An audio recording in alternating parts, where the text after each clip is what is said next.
Et pour fêter ce week-end des amoureux, pourquoi pas une sortie insolite à Saint-Quentin? L'Office du tourisme propose de découvrir la ville sous un autre jour avec des histoires peu connues de maisons closes. Émilie Boulanger et Marine Candel.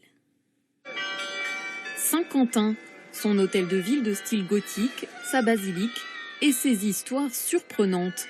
Ce groupe de visiteurs découvre un pan méconnu de l'histoire locale, parfois sombre et quelque peu coquin.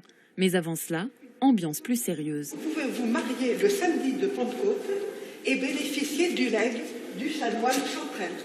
Devant la statue de Jacques Chantrel, ces Saint-Quentinois s'intéressent à la tradition des rosières, recréée en 1664 dans la ville.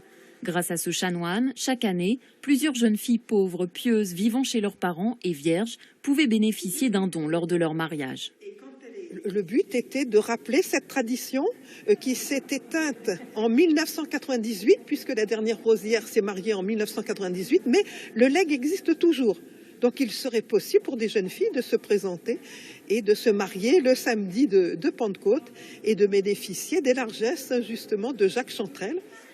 Au fil des anecdotes, le groupe apprend l'histoire de la prostitution et écoute par exemple cette lettre écrite en 1914 par une bruxelloise. Elle y demande au maire d'entrer en maison de tolérance. Je suis orpheline de père et de mère, j'ai agi un peu à la légère. C'est un moyen de se retrouver avec des amis qu'on ne voit pas pendant la crise sanitaire. Puis profiter de toutes ces visites, on va dire, un petit peu coquines qui nous changent les idées, voilà. Et pour se changer les idées, direction ces anciennes maisons closes justement. Dans cette ville de garnison, ce genre d'endroit n'était pas rare. J'étais loin de me douter que c'était possible et qu'il y avait encore quelques traces de cette histoire de Saint-Quentin, mais c'était une belle découverte assez marrante. Une chose est sûre, ces habitants ne regarderont plus jamais leur ville de la même façon.